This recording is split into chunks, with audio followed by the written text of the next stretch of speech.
Bueno, hola a todos y a todas. Vamos a hacer esta clase grabada en función de la complicación que hubo con el aula virtual. ¿Mm? Este, hago manifiesto mi enojo con todo lo que pasó con el aula virtual. Eh, no solo porque se corte, que bueno, un problema técnico puede ocurrir, pero sí que no se haya comunicado adecuadamente. La complicación posterior, es decir, la no solución de la complicación en el aula virtual para el martes, sí se avisó por todas las redes sociales.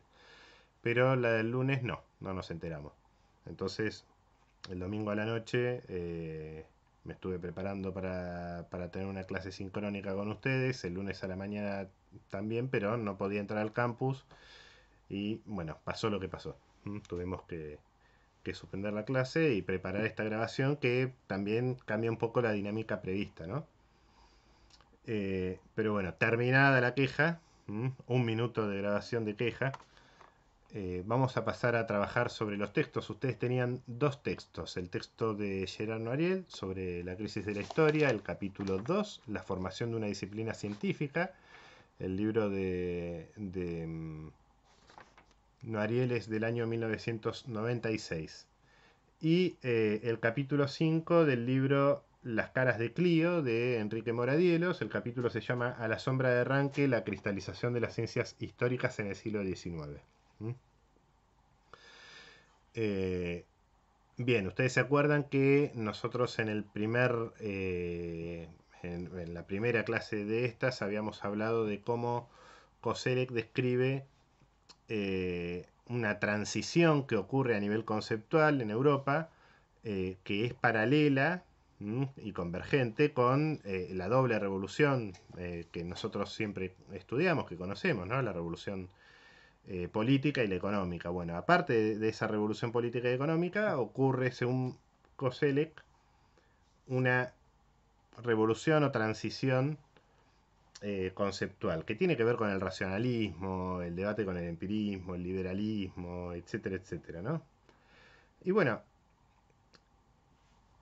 Koselleck lo describe para el significado del término historia y para Alemania.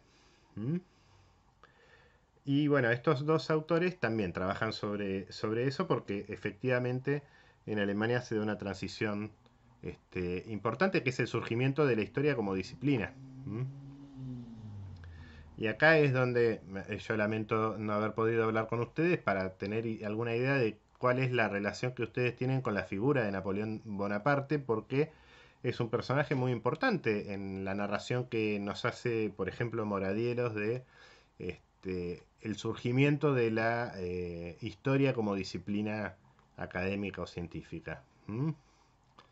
Eh,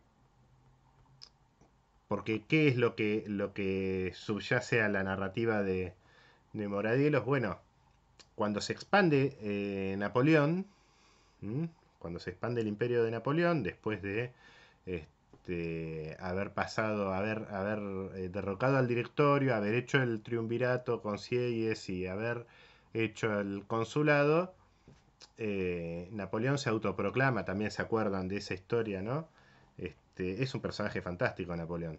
Eh, Había una historia que era de Maradona cuando lo internaron en Cuba, que estaba ahí internado y uno de los que estaba con él ahí le dicen, ¿y vos quién sos? Y yo soy Maradona, decía él. Ah, sí, yo soy Napoleón, decía el otro. Bueno, esto era como para pensar eh, cómo Napoleón es como el paradigma del loco, ¿no? Del megalómano, en el sentido de que es un personaje que eh, se convierte en emperador, se corona a él mismo. También es interesantísimo en la historia esa, hay un cuadro muy bonito sobre la coronación de Napoleón Bonaparte. Este, pero lo que me interesaba era marcar cómo, a pesar de esa transición de la Revolución Francesa hacia una monarquía hereditaria, que es la solución institucional, que en definitiva significa la conversión de Napoleón en emperador, les decía, ese tránsito no deja de contener debajo, no deja de ser hijo de la Revolución Francesa. Entonces, cuando Napoleón se expande, lleva los principios de la Revolución Francesa a los países que ocupa. ¿Sí? Lleva la lógica liberal, lleva el racionalismo. ¿Mm? Este, entonces, lo que ocurre en esta Alemania es que los intelectuales alemanes se resisten a la ocupación francesa. ¿Y cómo se resisten a la ocupación francesa? Generando una lógica intelectual que justifique su rechazo a las imposiciones de Napoleón. ¿Sí? Entonces voy a mirar cómo lo dice el texto. ¿Mm? ¿Se acuerdan que yo les decía que este personaje, Friedrich von Savigny, es importante porque Savigny es traducido al francés por un jurista que se llama L'Herminie, y L'Herminie es la lectura de cabecera de Alberdi, Juan Bautista Alberdi. Entonces es importante porque la lógica del romanticismo alemán incide en la lógica del romanticismo rioplatense, que es muy diferente, para la configuración de nuestra institucionalidad. ¿Sí? De alguna manera no directa y no únicamente, ni siquiera principalmente, porque lógicamente la experiencia norteamericana es más importante como ejemplo, pero este personaje que nosotros estamos acá viendo es importante en la configuración de nuestra institucionalidad y el federalismo argentino. ¿Mm? Bien, les decía, les leo acá el párrafo que menciona esta lógica para resistirse a la ocupación napoleónica. Dice, el postulado esencial de este profesor de la Universidad de Berlín, Savigny, acérrimo conservador y nacionalista, reflejaba fielmente la operatividad de historia de la tesis del Volksgeist. Estoy mejorando mi alemán, ¿vieron? Los sistemas legales son producto de la costumbre y del carácter del pueblo, de la historia y de la tradición, y por lo tanto era estéril y artificiosa la elaboración y aplicación universal de cuerpos de legislación como los propuestos por la Ilustración y los revolucionarios. ¿Mm? ¿Qué quiere decir esto? Bueno, que vienen estos franceses con derechos humanos, con el código civil, a imponernos la legislación de ellos, y en realidad nosotros tenemos otra forma de mirar la legislación. No nos sirve eso porque no existen los conceptos universales, nos sirve aquello que es derivado de nuestra historia. Si nosotros queremos hacer un paralelismo, un poquito la lógica antirrevolucionaria de los conservadores latinoamericanos es la misma, ¿sí? No, vienen con un discurso apátrida, o sea, universal, para horadar nuestra identidad nacional. Y eso es lo que les pasa a los prusianos en este caso, a principios del siglo XIX. Están invadidos por un extranjero que además les impone una forma de ver la juridicidad. ¿Sí? Entonces, para justificar la forma contraria que los intelectuales, los pensadores, los juristas prusianos tienen de la lógica propuesta por Napoleón, recurren a la historia. ¿Sí? Dicen, la historia es la herramienta que a nosotros nos va a permitir justificar nuestra perspectiva del derecho. ¿Sí? El derecho se ha conformado según nuestras costumbres más ancestrales. Desde la noche de los tiempos venimos conformándonos como ahora estamos siendo. ¿Mm? Bien.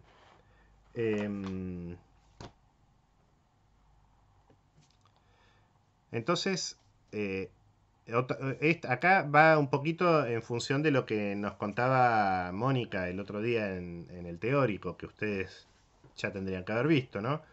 De cómo se dan las reformas en Prusia, que se dan desde arriba, lo describe también Moradiellos, que se dan estas, dicen, bueno, si nosotros no desmontamos el antiguo régimen acá en Alemania, va a haber una revolución como en Francia. Entonces, este, vieron que estuvo muy graciosa Mónica porque les decía eh, un poquito de lo que les dijo Perón a los de la Cámara de Comercio. Si ustedes no largan un poquito, este, acá se viene la maroma. Bueno, un poquito es esa misma lógica. Si las clases propietarias, las clases dominantes, no hacían las reformas desde arriba, las reformas iban a ser desde abajo, manifiesta Moradiellos, que interpretaba la administración prusiana. Y si ustedes se acuerdan de cuando cursaron contemporánea, para el caso de la revolución industrial ocurre lo mismo. Digamos, la industrialización en Alemania se da desde arriba. Bien, entonces, otro elemento que aparece, digamos, a partir de ese hecho, es decir, de esa explicación por la cual las invasiones napoleónicas desatan la necesidad de justificar un discurso de resistencia intelectual, eh, se empieza a estudiar la historia de una manera diferente y sobre todo se institucionaliza esa manera de estudiar la historia. Ya habíamos visto cómo en términos conceptuales ya se estaba dando una transición antes inclusive de las invasiones napoleónicas, por ejemplo en el significado de la propia palabra historia. Pero a partir de esta necesidad es que en Prusia se institucionalizan las cátedras de historia. ¿Mm? Eh, Iba a decir otra cosa y en el medio me olvidé. Recién me agarró una pequeña confusión porque estaba pensando en otra cosa que quería agregar y ya se me fue de la cabeza. ¿Mm? Bueno, entonces acá menciona a Niebuhr. ¿Mm? Eh, También menciona esto que hablábamos también con respecto a Koselleck, la importancia de la filología, ¿sí? El método histórico crítico tiene que ver con la filología, entender las palabras, entender las fuentes, leer el material de archivo. ¿Mm? Y el que trabajaba o el discípulo de Niebuhr es Ranke. ¿Mm?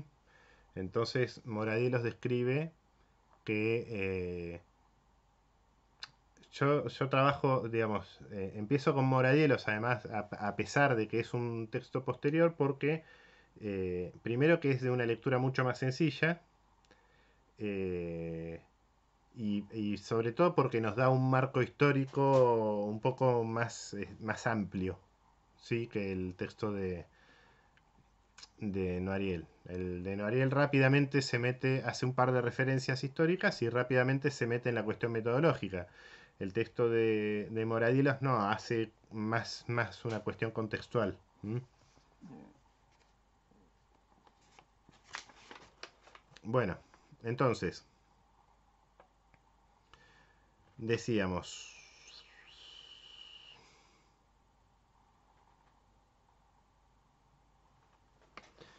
que desde Niebuhr en adelante se va a hacer este método histórico crítico, ¿sí? Y el que trabaja con Niebuhr, o el discípulo, que también es filólogo, es Ranke, von Ranke, Leopold von Ranke, que tiene como eje de su narrativa a los estados. También es un concepto interesante porque este, la lógica estadocéntrica ha permanecido dominante en la historiografía, yo diría que hasta los últimos 20 años, que empezó a diversificarse un poquito, pero este, recién ahora está como que el Estado es un elemento más, ¿sí? Este,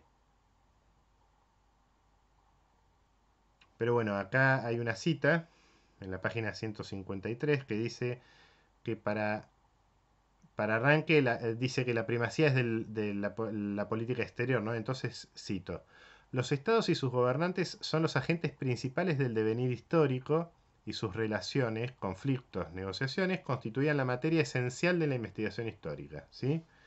Entonces, esa narrativa clásica que nosotros teníamos sobre el rey fulano, el rey mengano, los grandes hombres, ¿no? Toda esa narrativa está promovida por Ranke en el sentido de interpretar que esa es la clave de la narrativa histórica. ¿Sí? La comunidad está representada en esas instancias, en los estados, en tanto actores, y en sus gobernantes, ¿sí? En sus sectores dirigentes. Em, Claro, esto es porque en ese momento se están creando los estados. Ahora vamos a avanzar un poquito con eso. El otro aporte que menciona de Ranke es el tema de los seminarios, ¿sí? Este, los seminarios como forma de enseñar la labor del historiador, ¿sí? Em,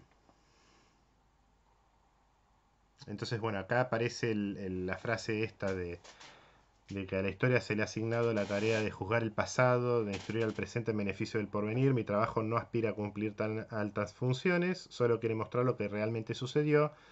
Lo desarrolla un poquito mejor Noariel, la explicación de por qué Ranke dice esto.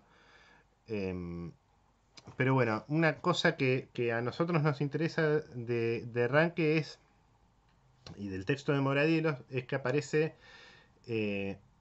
claramente definido el concepto de historicismo y la contraposición que hay entre el historicismo y el positivismo. ¿Sí? Que esto es algo que nosotros tenemos que aprender, porque si no a nosotros nos parece, como habíamos entrado en la facultad, en primer año, en Introducción a la Práctica Histórica, veíamos que todo lo que había pasado antes de Annals era positivismo. ¿Sí? Todo siglo XIX, positivismo. Bueno, no, tiene también sus matices. ¿Mm? Entonces, Moradiellos marca, Ranke no es exactamente positivista. Ranke es historicista. ¿Mm? Entonces, define al historicismo eh,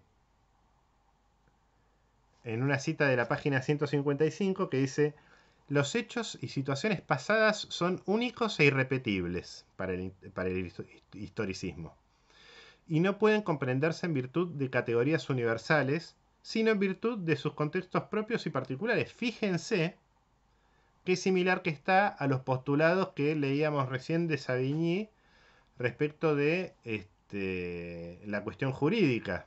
¿Mm? ¿Cómo se justifica estudiar la propia historia? Bueno, porque nuestra historia y nuestra juridicidad no se puede imponer en términos universales porque es particular. Particular y de nuestra historia. Y este es el mismo argumento, exactamente. ¿Sí? Solo se explican en virtud de sus contextos propios y particulares. ¿Sí? Lo que dice Moradiellos es que es un discurso que es una reacción conservadora frente al racionalismo universalista de los liberales ilustrados que triunfó plenamente en la Europa de la Restauración, 1815-1848. La cita está en la página 156. Y bueno, el positivismo, justamente ese postulado de que el historicismo, del historicismo, de que los hechos y situaciones son únicos e irrepetibles, justamente son lo contrario al positivismo. En el sentido de que el positivismo eh, busca leyes universales, es decir, ahora después lo vemos un poquito también con Noariel, al, al hacer postulados, perdón, al intentar establecer que las ciencias del espíritu, dicen, eh, se tienen que estudiar de la misma manera que las ciencias de la naturaleza, tienen que tener los mismos resultados. ¿Y cuáles son los resultados de la ciencia de la naturaleza? Leyes, ¿sí? Leyes universales. Eh, Entonces, el historicismo es lo contrario a esa lógica. Hay puntos de confluencia, lógicamente, ¿no? ¿Por qué? Porque la clave que propone Ranke es precisamente el método. Pero bueno, hay ahí este, un punto de divergencia que es fundamental. Y el otro elemento que proponía Ranke es la imparcialidad. ¿Sí? Entonces, después de escribirlo un poquito, eso después lo vemos un poquito más con Noariel, ¿no? Decía, em, después de escribir un poquito esto, pasa a un discípulo de Ranke, a Mommsen, que también lo mencionaba Mónica en su teórico, ¿no? Que Mommsen dice, Moradielos abandona la imparcialidad de Ranke, ¿no? Este, dice que hay un deber de pedagogía política por parte del historiador, ¿sí? Obviamente acá estamos en el marco de la unificación alemana. ¿Mm? No me acuerdo, a ver en qué año está Mommsen. Nace en 1817, Mommsen, ¿sí? Eh, lo que no veo es dónde, en qué año escribe esto, pero bueno, el proceso de unificación alemana, bueno, esto lo dice en 1874. Bueno, ahí ya está en pleno auge este proceso. Eh, Napoleón, de vuelta, Napoleón, cuando invade lo que antes había sido el Sacro Imperio Romano Germánico, primero que lo disuelve institucionalmente, deja de existir el Sacro Imperio. Este, y después unifica las jurisdicciones. ¿Sí? El Sacro Imperio estaba hecho, estaba conformado tenía una lógica federal, como todo en Alemania, por pequeños territorios que ahora no sé si son principados o señoríos, no me acuerdo qué definición tienen, y eran ciento y pico. Y Napoleón los unifica en unidades un poquito mayores y termina conformando 40 jurisdicciones. Y esas 40 jurisdicciones, después, poco a poco, van a ir confluyendo básicamente en una lógica que se impone en el marco del romanticismo. Ahora explicamos un poquito de romanticismo, también lo explicó un poquito Mónica, eh, pero decía, van tendiendo los principados alemanes a la unificación. ¿Mm? Están los espacios que lideran ese proceso de unificación, que son por un lado Prusia y por el otro Austria, eh, y la vocación va a ser de unificar en términos de pangermanismo. ¿Sí? Los alemanes tenían la fantasía de unificar en un solo territorio la a todos los pueblos de habla alemana, ¿no? Este, entonces esa idea es como el norte político de Alemania que llevada al paroxismo, digamos, llevada al ridículo, termina siendo lo que pasó con la Segunda Guerra Mundial, ¿no? Este, pero bueno, y ahí sí hago una breve pausa para mencionar el problema del romanticismo, en el sentido de que el romanticismo, básicamente en términos estéticos y en términos ideológicos, implican que hay, decía, el romanticismo implica que hay cuestiones solemnes, ¿sí? Cuestiones solemnes por las que el sujeto se aliena. ¿Mm? Obviamente que el romanticismo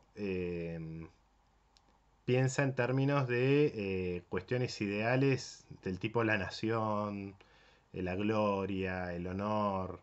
ese tipo de cosas. Llevado a una narrativa vulgar, el romanticismo es el amor. ¿Sí? Cuando nosotros vemos las novelas románticas, ¿qué es lo que pasa en las novelas románticas? Sobre todo las escritas en el periodo del romanticismo o en el siglo XIX.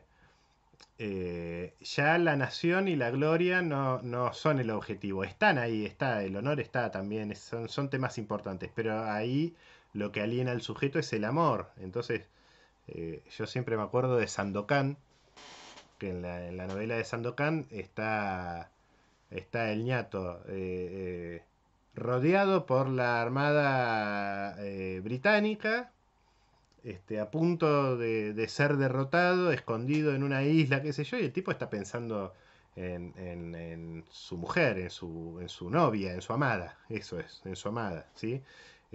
¿Por qué? Porque ese amor, y además todo lo demás pirata lo comprenden, eso me parecía alocado a mí. Este, ese amor pasa a ser algo que es superior a la voluntad, ¿sí? Y a la subjetividad. ¿M? Lo aliena, lo enajena al sujeto.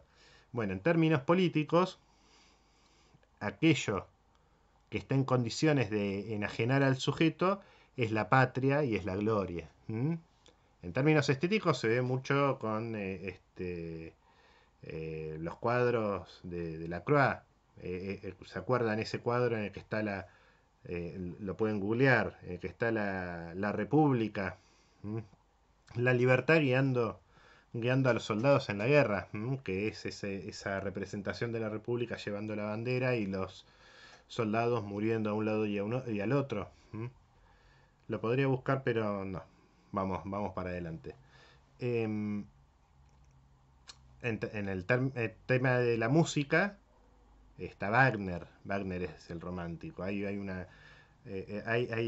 dos cosas graciosas con Wagner. Una, un chiste de Woody Allen que dice, bueno, cada vez que escucho Wagner me dan ganas de invadir Polonia. Y otra es una escena que es fantástica. Si no la vieron, vean Apocalipsis Now, que es una película norteamericana sobre la guerra de Vietnam, basada en un cuento de... me olvidé ahora mismo, me olvidé del autor, no importa, ya me voy a acordar.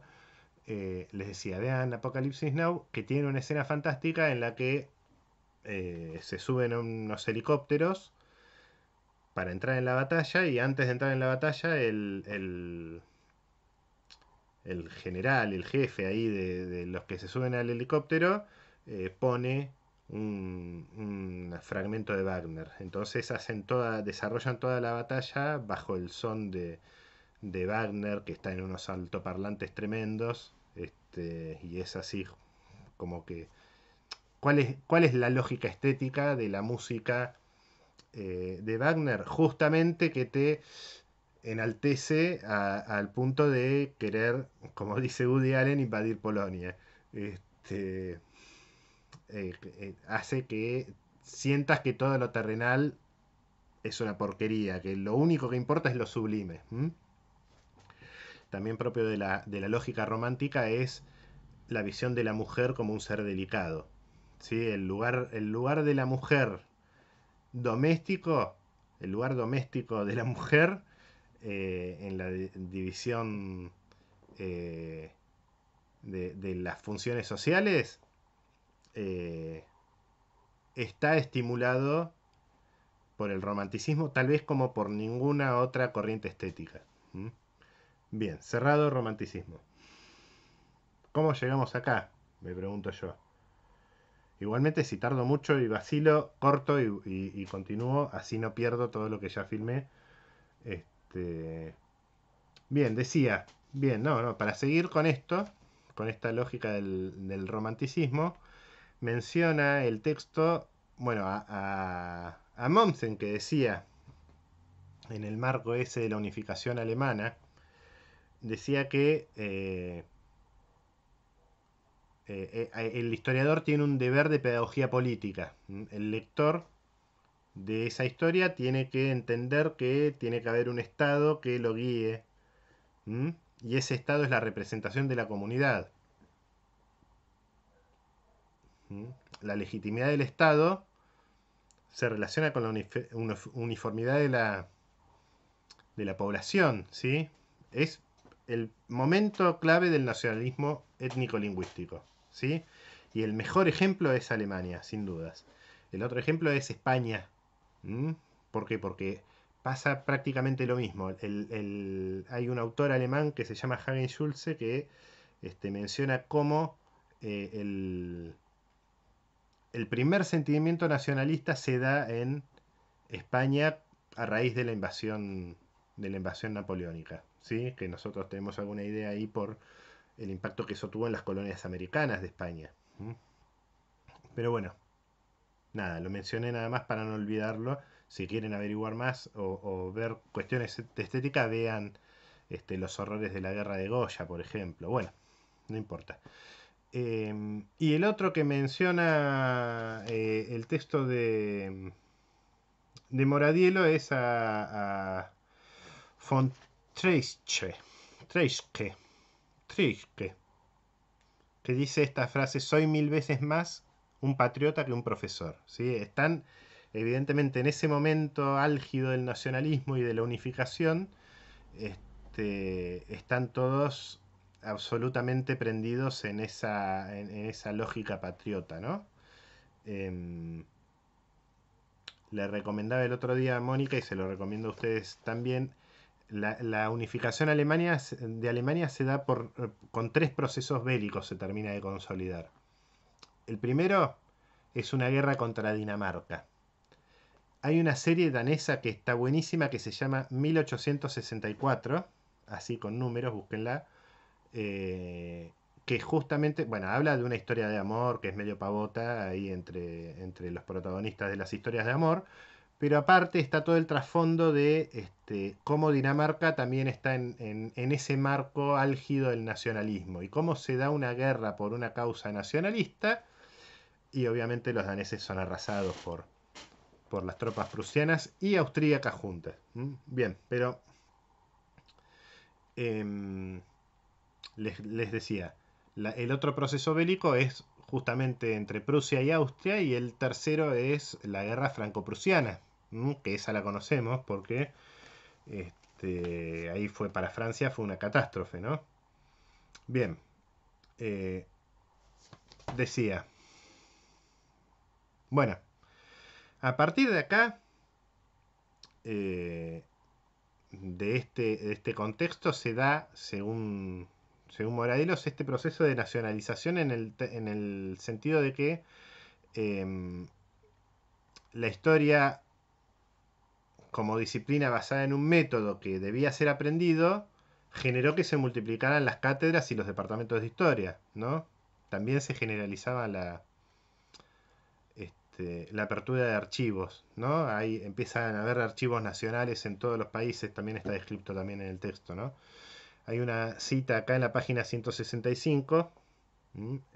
Mónica me recomendó que les leyera el número de página para que la encuentren en la cita, que dice: esta corporación profesional, o sea, los historiadores, fue cristalizando a medida que se regulaban los mecanismos de acceso a la función, o cursos, exámenes, oposiciones son los concursos, las convenciones técnicas sobre la edición de libros y documentos, las reglas de citación y referencia bibliográfica, los criterios mínimos de cientificidad historiográfica evaluados mediante la elaboración de una tesis de doctorado, las sucesivas especialidades dentro de la disciplina, etc. ¿Mm? Eh, y también señala el texto que a finales del siglo XIX se comenzaron a celebrar los primeros congresos internacionales de historia, ¿sí?